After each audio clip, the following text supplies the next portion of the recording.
Hello, this is February the 13th, 2022. This is As the World Burns. I'm your host, Randall Burns. Today's topic is obesity as an economic indicator. Now, we don't normally think of obesity we think of it more in health terms and economic terms. And there is one major economic metric, the Human Development Index, or HDI, that is influenced significantly by obesity. The HDI incorporates not just GDP, or GDP per capita, but also life expectancy and education levels. And obviously, obesity influences life expectancy significantly. Now, I don't think the HDI goes far enough.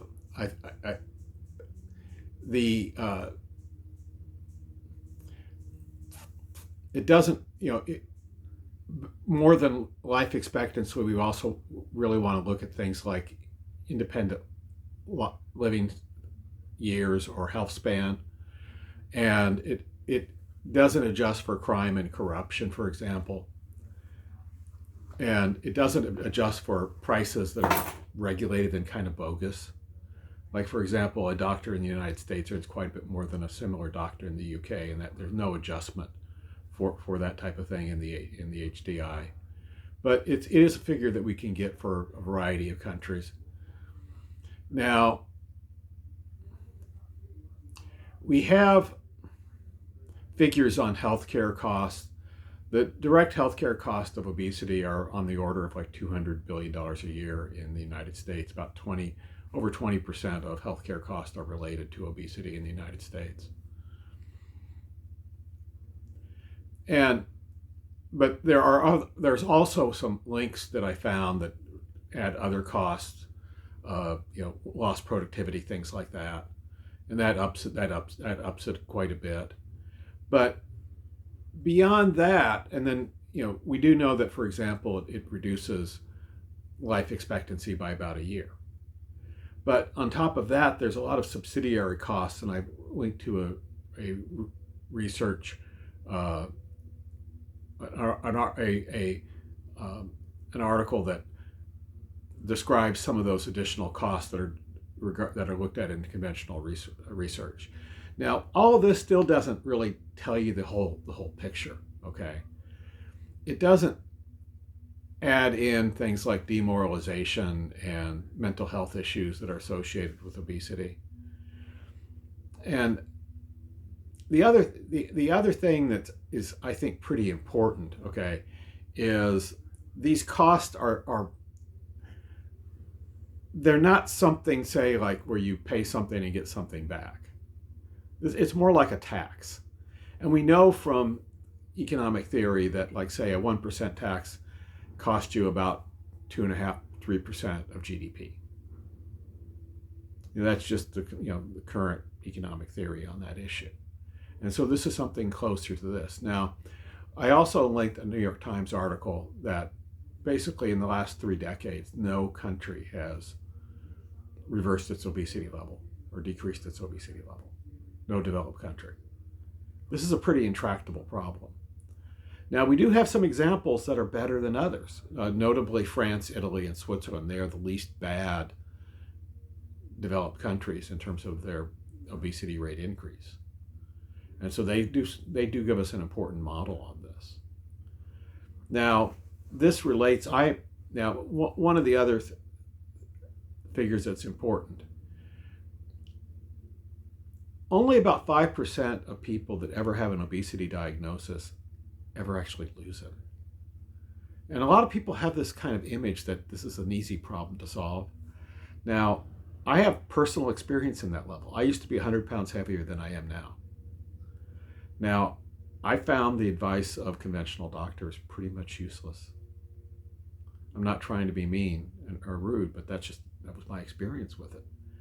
I did what they told me to do, repeatedly, and I gained it back every time. Now, there is a research group at Brown University, National Weight Control Registry, and I'll include a link in the description, their advice was to exercise a lot, about an hour a day. And they have a sample. What they specifically do that's different than other research groups is they look at people who've lost at least 30 or more pounds and kept it off for more than a year. And that really jives with my experience. I never had any luck keeping weight off, and I lost 30 or more pounds on at least 8 different occasions. And then I started exercising, and it started staying off. Now, I was 278 pounds 28 years ago. I'm now 175 pounds. And it's been a long, tricky haul.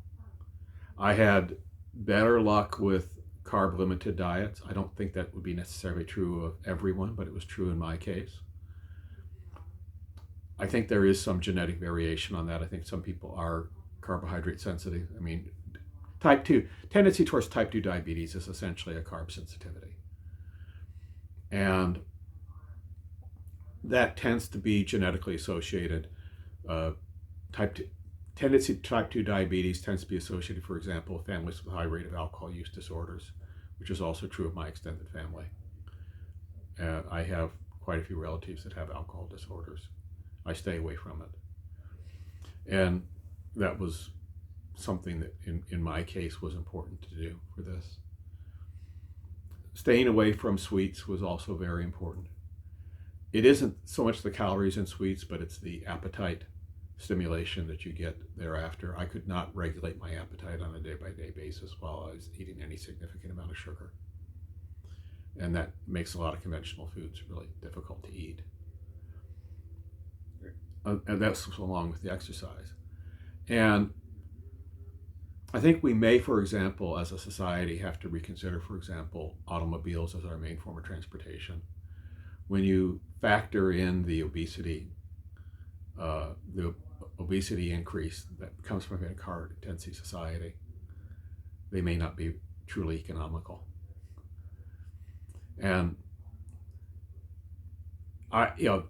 one of the papers that I linked to in the description, they describe a lifetime cost of obesity of $92,000. Well, as an example, I would not take $300,000 to be obese again. I just wouldn't. It's not worth it. So I think that I think if you want to be honest about the cost, it's considerably greater than $92,000. And we are not really in a position to understand quite everything this is doing on a societal level. Okay, they're looking at 1% of GDP. I think it's much, much greater than that. I don't have hard proof on that just yet, but that's my feeling, having been through the process and having seen both sides of the equation. So I think that we're actually paying a significant economic cost. Another factor that's important when you look at the list of obese countries, many of them are involved in trade with the United States, particularly trade around agricultural products. I think when the world figures out what it means to be buying foodstuffs and agricultural products from the U.S., they're going to back off, and that's going to have real ramifications for the U.S.'s economy. It's just a matter of time. Killing your customers is not a good business strategy in the long term. The corporate influence over the U.S. food supply and U.S. political system, I think, is a major factor in this. And we're just not, we're not treating this problem as this problem that it needs to be warranted. And it's symptomatic of a bigger problem with plutocracy and corruption. But we know that there are other nations that don't have the same kind of regulatory structure that you have in the United States, like France, Italy, and Switzerland, and they have majorly less of a problem. We don't know yet what the nationwide formula is for reversing this. We're not really close to this, and we haven't really made the first steps in that direction. But that's where we are as a society. And I think that you're going to see, I think that this is contributing to factors like, for example, in the United States, the Fragile State Index, which is a measurement of political stability, is worsening, and the U.S. is in the top 10 worsening. in the last 10 years, and it looks like it's going to be again, according to Metaculus' claim.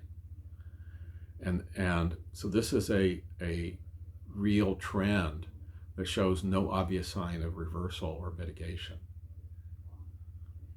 And it's an indicator. It's an indicator, I think, of not just the health of the nation, but the morale of the nation and its viewpoint looking forward. So I think that we need to look at this as a strong bear indicator. And I'm not saying this because I want to be bad news. I mean, there are countries that are not dealing with this scourge. I mean, there's a lot of variation. And I think that we will see I think that sometime in the next 10 or 20 years, we will see some nations that actually start to actively reverse this trend. But I don't know exactly which ones it will be, and how this will come about. I mean, I want to be optimistic long term on this one. I mean, I know that I did not let this keep me get stuck, and I don't think everybody else will. I think that other people will figure this out. So this is again, this is kind of our bearish indicator. Is one that I say so that we can start to escape from it mentally and financially. So, and I want to let you know it can be done. It's not impossible. I'm living proof that it can be done. So I know it can happen, but it takes a different mindset. You have to think outside the box to make it happen, and that's what it's going to be on a societal and national level also. This is Randall Burns. Thank you for joining me. Please hit the like button. Your likes and subscriptions are really helpful to this channel. The channel has gone up significantly in the last month. I'm going to keep making videos and try to make it into a real going concern. And I really thank you guys for your support very much. Randall Burns signing off. Be back soon.